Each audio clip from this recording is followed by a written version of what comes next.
एक बार महात्मा बुद्ध किसी नगर से गुजर रहे थे। बुद्ध की नज़र एक कपड़े के व्यापारी पर पड़ी जो दुखी और हताश दिखाई दे रहा था। बुद्ध चलकर उनके पास गए और पूछा कि हे बंते, तुम इतने उदास क्यों हो? अगर तुम मुझे अपनी चिंता का विषय बताओ तो मैं तुम्हारी कुछ मदद कर सकता हूँ। कपड़े के व्यापारी ने बुद्ध को प्रणाम किया और उनको अंदर बुलाया।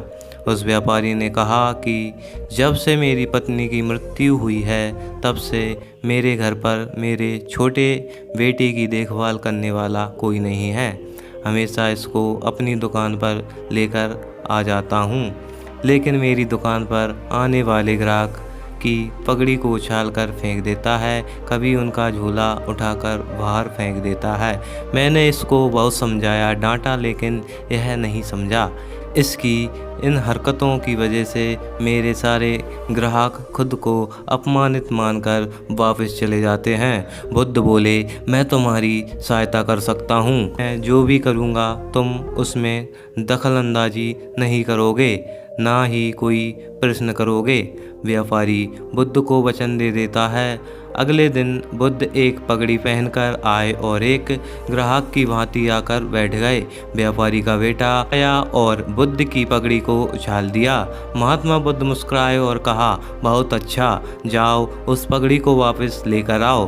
वह बच्चा दौड़कर गया और पगड़ी लाकर बुद्ध को दे दी। अगले दिन उस लड़के ने फिर उस पगड़ी को उछाल दिया। बुद्ध ने उस लड़के को कुल्हाड़ी और लकड़ी दे दी और कहा, जाओ इस लकड़ी को काटो। व्यापारी को थोड़ा सा डर लग रहा था। बुद्ध एक कुल्हाड़ी लेकर एक लकड़ी लेकर आए कि कहीं उसके लड़के को चोट नहीं आ जाए, लेकिन उसको अपना वचन याद था। 7 दिन तक महात्मा बुद्ध कोई ना कोई नया काम लेकर आते। व्यापारी बहुत खुश हुआ और बुद्ध को धन्यवाद दिया। शीघ्र ही वह लड़का भूल गया कि उसको किसी की पगड़ी उछालनी है। मुझे पता है कि इस कहानी का और मन के वश में कोई संबंध नहीं है, लेकिन पहले आप इस तर्क को समझ लीजिए। अगर हम अपने मन को अपने हिसाब से काम नहीं करवाएंगे तो मन अपने हिसाब से काम करेगा। मन बस में हो सकता है यदि मन को हम अपने अनुसार चलाएं। मन 2 तरीकों से चलता है। पहला, मन अपने हिसाब से काम कर सकता है।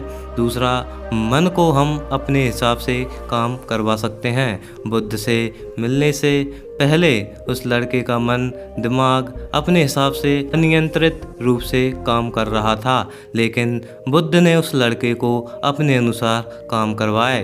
वीडियो अच्छी लगी हो तो वीडियो को लाइक करें और चैनल को सब्सक्राइब करें।